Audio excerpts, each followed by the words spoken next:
एक बार फिर से हैप्पी वुमेंस डे हमारे सभी दर्शकों को। होप ये दिन आपके लिए अच्छा रहे। अब आते हैं मार्केट पर आशीष, और बड़ा सवाल ये है कि रैली चलेगी या फुस होगी, हाँ। क्योंकि 2 दिन से रैली हो रही है। तो इसके लिए सवाल तो ये बनता है, और हमने इस नियर टर्म ट्रेंड का रिस्पेक्ट करा। परसों हमने शॉर्ट पोजीशंस कट करने की बात की थी और लॉन्ग पोजीशंस लेने की बात की थी। परसों लॉन्ग पोजीशन कैरी करने को मैंने कहा था, कल भी मैंने लॉन्ग पोजीशंस कैरी करने को कहा था। आज अगर 70 पॉइंट का गैप डाउन हो तब भी जो लॉन्ग कैरी कर रहे हैं उनके पास ठीक ठाक पैसा होगा। अब मेरे हिसाब से आज मार्केट के ट्रेंड के लिए एक बहुत बड़ा दिन है, क्योंकि 2 दिन से एक काउंटर ट्रेंड रैली चल रही है। अब तक हमारा बिलीफ ये है, व्यू ये है कि एक मार्केट में बड़ा ट्रेंड डाउन साइड का है, विद इन दैट एक काउंटर ट्रेंड रैली चल रही है। अभी काउंटर ट्रेंड कब बड़े ट्रेंड में बदल जाए ये नहीं पता, या कब बड़ा ट्रेंड टेक ओवर कर ले ये नहीं पता, ये सब हमको बाद में पता चलेगा। 2 दिन से लेकिन एक अच्छी चीज हो रही है, 2 अच्छी चीज हो रही है 2 दिन से। निफ्टी डे हाई पर बंद हो रहा है और स्क्रीन पर रैली प्ले हुई है दोनों दिन मार्केट ने आपको डिप दी है, और दोनों दिन मार्केट ने उस डिप में बाइंग की है, और मार्केट एकदम डे हाई पर जाकर बंद हो रहा है। कल भी देखिए आप 22,544 की एवरेजिंग के बाद क्लोज है, और हाई 22,556 का है। तो टेक्निकली हम डे हाई पर बंद हुए हैं। बैंक निफ्टी नहीं डे हाई पर बंद हो रहा है, निफ्टी डे हाई पर बंद हो रहा है। और दूसरी चीज अच्छी हो रही है, हाँ, बैंक निफ्टी के शामिल हुए बिना ये रैली हो रही है, ये एक और अच्छी चीज़ है। मतलब आपका कैप्टन अंडर परफॉर्म कर रहा है, लेकिन फिर भी बाकी लोगों ने कहा है कि चलिए हम कैप्टन का काम करेंगे अभी कुछ दिनों के लिए। कैप्टन का थोड़ा सा शायद टाइम खराब चल रहा है, तो कोई दिक्कत नहीं है। अब 2 दिन से आप देखिए एडवांस डिक्लाइन भी बहुत शानदार चल रहा है, बहुत ही शानदार एडवांस डिक्लाइन। वो जो ग्राफ है एडवांस डिक्लाइन का, अगेन कल भी ऑलमोस्ट एक पैरेलल लाइन मिली। परसों पैरेलल लाइन थोड़ी ज़्यादा अच्छी थी, कल भी लेकिन अच्छी थी ये पैरेलल लाइन। तो ये एक अच्छी चीज़ है। आज का ये जो गैप डाउन है ना आशीष, ये निफ्टी के लिए एक टेस्ट होगा। ये निफ्टी के लिए टेस्ट होगा, और 22,400 से 22,450 ये एक जोन है जो हमारे लिए अपसाइड पर रेजिस्टेंस था। 22,400 से 22,450 का जोन सबसे इंपॉर्टेंट है। अगर हमने इस जोन को तोड़ दिया तो फिर इस लॉन्ग ट्रेंड से आप बाहर हो जाएं। अगर इसने तोड़ दिया डिसाइसिवली, तब आप इस लॉन्ग ट्रेंड से बाहर हो जाएं। लेकिन अगर यहां पर रिकवरी मिल गई तो मुझे लग रहा है कि फिर तेजी भी शानदार होगी मार्केट में, और फिर एक बार के लिए आप 22,675 जो हमने कल बात की थी 20 डेमा की, वो भी हिट कर सकते हैं। तो इसके लिए 22,400 से 450 का इस गैप डाउन में बचना जरूरी है। इस गैप डाउन में अगर आप बच गए 22,400 450 में, तो आप उल्टा और ऐड भी कर सकते हैं, क्योंकि फिर आप एक बार 22,675 तक जा सकते हैं। लेकिन अगर 22,400 ब्रेक हो गया, तब आपको लॉन्ग ट्रेड से वापसी करनी होगी, क्योंकि तब फिर वापस वो जो ट्रेंड रिवर्सल का रिस्क था कि बड़ा ट्रेंड डाउन साइड का है, वो बड़ा ट्रेंड कब टेक ओवर कर ले आपको नहीं पता चलेगा, वो हो सकता है। तो ये एक मेरा एक व्यू रहेगा बेसिक। इंटरेस्टिंग। मैं आऊंगा निफ्टी बैंक की स्ट्रैटेजी पे आऊंगा जब हम लोग ग्लोबल समीकरण और ट्रेड सेटअप समझ लेंगे, ताकि वो सिलसिलेवार तरीके से आगे बढ़े। लेकिन मोटा मोटी इस समय फिर ऐसे में भारतीय बाजारों में अपनी रणनीति क्या होगी? बिल्कुल। देखिए आशीष, सबसे इंपॉर्टेंट चीज ये डोनाल्ड ट्रंप फैक्टर है ना, ये मुझे लग रहा है कि अब इमर्जिंग मार्केट के फेवर में काम करेगा। आई थिंक जितना होना था ना वो हो चुका है। जो डर बैठा हुआ था वो सब था, वो मेरे ख्याल से अब यहाँ से हमारे फेवर में काम करेगा। उसका सबसे बड़ा एग्जांपल है डॉलर इंडेक्स। जिस तरीके से डॉलर इंडेक्स गिरा है और जिस तरीके से बाकी देशों में पैसा जाना शुरू हुआ है। अच्छा, एफआईएस की भारत में भी सेलिंग कम हुई है, आपने देखा होगा पिछले 3-4 दिन से कैश में तो सेलिंग कम हुई है, हर दिन रिड्यूस हो रही है, और एफएनओ में तो और थोड़ी सी हो रही है। मेरा एक व्यू ये बन रहा है कि अगर इस अर्निंग सीजन में जो आपका अप्रैल में आने वाला है, अगर आपको ग्रीन शूट्स दिख गए ना, तो एफआईएस भी लौटेंगे। इतिहास में ऐसा नहीं हुआ है कि 2 back to back calendar years में एफआईएस ने बड़ी सेलिंग की हो हमारे देश में। पिछले साल बड़ी सेलिंग की थी, इस साल 2 महीने में ऑलरेडी उसका आधा बेच चुके हैं वो। तो यहां से मुझे लग रहा है कि एफआईआईस भी लौट सकते हैं, और अगर ऐसा हुआ तो लार्ज कैप में बड़ी रैली होगी। तो इसके लिए मेरा एक व्यू है कि लार्ज कैप में रहें। आपको याद होगा मैंने कहा था कि निफ्टी 22,000 पर आया तो मैं खुद निफ्टी ईटीएफ में पैसा डालूंगा, जो मैंने किया भी है वैसे बाय द वे। तो यहाँ से ना देखिए निफ्टी गिर कितना सकता है। मेरा ये माना कि यहाँ से 1,000 पॉइंट गिर सकता है, चलिए आप 1,500 गिर सकता है, 21,000 तक जा सकते हैं आप। लेकिन चलने की जगह कितनी है? मेरे ख्याल से चलने की जगह यहाँ से 5,000 पॉइंट की है। अगर चले तो हम 26-27,000 तक, 26,000 पर तो हमारा हाई ही है, उससे और थोड़ा 1,000-2,000 पॉइंट ऊपर नहीं जा सकते क्या? बिल्कुल जा सकते हैं। ये तो क्या है ना, इस समय ये नंबर बड़े लगते हैं। जब निफ्टी 26,000 पर था तब किसी ने सोचा था कि 21,000 आ जाएगा। तो इसके लिए अभी 22,000 पे 27,000 28,000 बड़ा लग रहा होगा, लेकिन यहाँ ये हो सकता है। तो पहली रणनीति क्या होगी? आज की पहली रणनीति तो मेरी ये होगी, मेटल्स में फोकस करें। मेटल्स में दमदार तेजी होने के चांसेस हैं। क्यों? क्योंकि जिस तरीके से डॉलर गिरा है, और आप मेटल्स इंडेक्स का चार्ट देख लीजिए, 2025 के हाई पर आ गया मेटल्स। पहला इंडेक्स है जो 2025 के हाई पर आया है। सबसे पहले तो उस पर फोकस करें। काफ़ी गिरा था ये इंडेक्स, वो ट्रम्प टेंट्रम की वजह से काफ़ी गिरना शुरू हुआ था। और अब एक इंटरेस्टिंग चीज़ देखिए, बेस मेटल चले नहीं उससे पहले मार्केट मेटल्स इंडेक्स ने चलना शुरू कर दिया। ये अपने आप में एक साइन होता है कि मार्केट एज्यूम कर रहा है कि यहाँ से मेटल्स में तेजी आएगी। डॉलर इंडेक्स अगर आज सुबह गैप डाउन हो तो मेटल्स खरीदें, क्योंकि ये सबसे बड़ा फायदा जो है वो डॉलर इंडेक्स का इसी को मिलेगा। केमिकल एक और सेक्टर हो सकता है जहाँ थोड़ी सी इसकी वजह से मुझे लग रहा है कि पॉजिटिविटी बन सकती है। उसके अलावा निफ्टी मुझे लग रहा है कि अब उन लेवल पर है आशीष जहाँ पर इन्वेस्टमेंट बनती है। निफ्टी ETF के थ्रू, निफ्टी जूनियर ETF के थ्रू, लार्ज कैप्स में यहाँ पर थोड़ी सी इन्वेस्टिंग बनती है। तो निफ्टी ETF में अगर आप चाहें तो इन्वेस्ट कर सकते हैं। मेटल ETF है, उसमें आप इन्वेस्ट कर सकते हैं। अब तक तो मैं कह रहा था कि मिड कैप और स्मॉल कैप से दूर रहें, अब मैं कह रहा हूँ अच्छे मिड कैप और स्मॉल कैप यहाँ पर अब आप खरीद सकते हैं, यहाँ पर अब आप एवरेजिंग कर सकते हैं और इस रैली में अपनी फंसी हुई खराब मिड कैप पोजीशन से बाहर निकलिए। ये भी रखिए, तो ये बहुत केयरफुल रहिए। एक पोर्टफोलियो को रिपेयर करने का मार्केट आपको मौका देगा अगले कुछ दिनों में, वो उस पर काम करें। बिल्कुल ठीक। FII ब्रोकरेजेस तो लौट आई हैं अच्छी रिपोर्ट्स के साथ, लौटेंगे, FIIs भी लौटेंगे इवेंचुअली। आइए अब आज के समीकरण पे। गिफ्ट निफ्टी कह रहा है 2 दिन के अच्छे मूव्स के बाद थोड़ा सा ठंडी शुरुआत होगी फ्राइडे के दिन। 1/4-1/3% के आसपास दबाव है। एशिया स्क्रीन्स पर आएगा ऐसे ही मिला जुला लार्जली एशिया का रुझान है।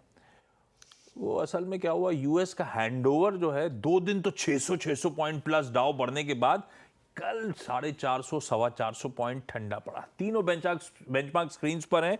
दबाव वैसे ज्यादा कल नैस्डैक पे था, AI रिलेटेड स्टोरीज पे था, लेकिन ये है आपके लिए हैंडओवर। आज सुबह के फ्यूचर्स लेकिन भाई साहब बाय द वे 1/4 1/3 के बीच मजबूत कामकाज कर रहे हैं, यानी कि फ्राइडे की शाम तो फिर भी ठीक रहेगी। इस तरह के इंडिकेशंस हैं, लौट आएगी पटरी पे यूएस। पर हुआ क्या, क्यों मामला थोड़ा सा पस्त पड़ा, मूड है कैसा? हरमाज बगल में बैठे, इनसे जान लिया जाए। हरमाज, गुड मॉर्निंग, कैसा मूड? गुड मॉर्निंग आशीष, गुड मॉर्निंग अनुज। और अनुज की एक बात पर मैं एक और एडिशन करना चाहूँगा कि EMs के फेवर में क्यों ये आ सकता है, उसका सबसे बड़ा सबूत कल का मार्केट रिएक्शन ही है वॉल स्ट्रीट पर। क्योंकि वेंसडे को जब टैरिफ में रियायत अनाउंस की गई थी तो बाजार डेज लो से रिकवर हुआ था। कल जब इस तरह के रिलीफ अनाउंस किए गए तो बाजार डेज लो पर गिर गया, क्योंकि अब बाजार को ये लगने लग गया है कि अगर आपको इसी तरह से फ्लिप फ्लॉप करना है तो आप ये सारा ड्रामा कर ही क्यों रहे हो।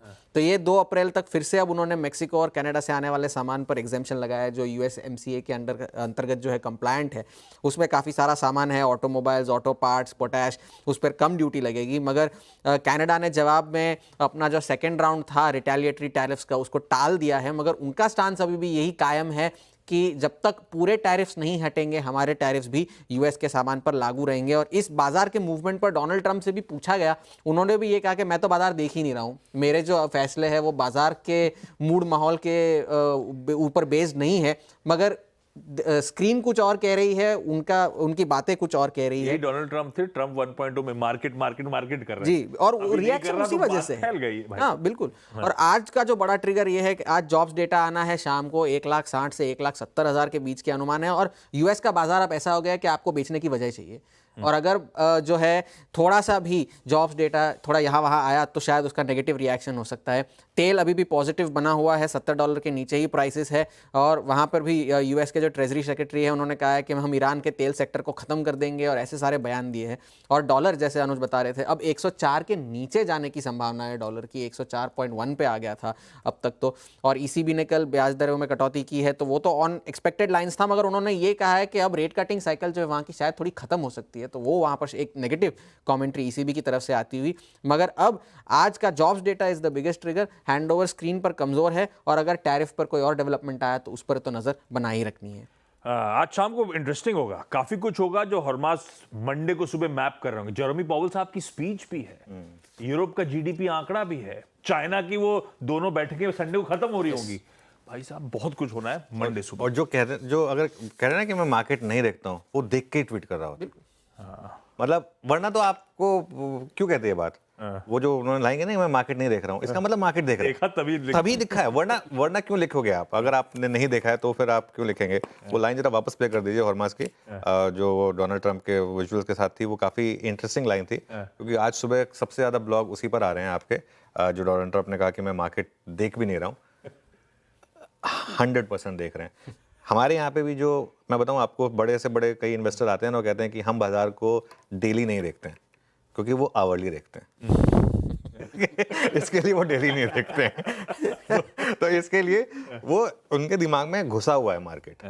और मैं बताऊं ना, आज मेरा मूड बहुत अच्छा है, क्योंकि मुझे ना आज फीलिंग आ रही है कि हमारी मार्केट में अब एक रिवर्सल की शुरुआत हो चुकी है। देखिए, मैं गलत हो सकते हैं, ये हो सकता है कि गलत हो जाए, और अगर रिसेंट लो टूट गए तो फिर बैड लक। लेकिन मेरा ये मानना है कि यहाँ से अगर आप एक थोड़े से medium term to long term investor है ना, जगह अच्छी है यहाँ से आपके लिए एक लॉन्ग करने की। एक बात बताओ, ये सब ट्वीट करते हैं, ट्वीट तो नहीं, पता नहीं क्या कहते हैं, ट्रुथ सोशल में, उसमें अकाउंट खोला क्या? अपन एक्सेस कर सकते हैं? कर सकते हैं, कोई भी कर सकते हैं, बिल्कुल कर सकते हैं। ये तो उन्होंने ओवल ऑफिस में जब प्रेस कॉन्फ्रेंस चल रही थी तो रिपोर्टर ने उनसे पूछा कि बाजार में ये जो हो रहा है क्या आप उसके रिएक्शन में ये सब करें? नहीं, मैं तो बाजार देखता ही नहीं हूँ, लेकिन लॉन्ग टर्म में जो हम बहुत अच्छे हो जाएंगे। चलिए, ट्रुथ सोशल पे आज शाम को मैं अपना अकाउंट खड़ा करूंगा, फिर फॉलो करूंगा भाई साहब को।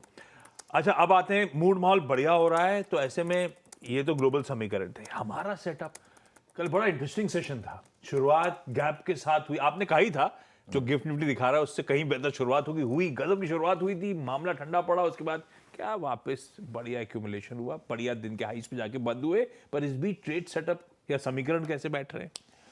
बिल्कुल, देखिए, सेटअप में एक चीज़ तो क्लियर है कि एफआई की सेलिंग रिड्यूस हुई है, और अच्छी खासी रिड्यूस हुई है। इनफैक्ट इस हद तक रिड्यूस हो गई है कि कल डीआईएस को उतना कॉम्पनसेट भी नहीं करना पड़ा। आप देखिए, ये नंबर बहुत इंटरेस्टिंग है।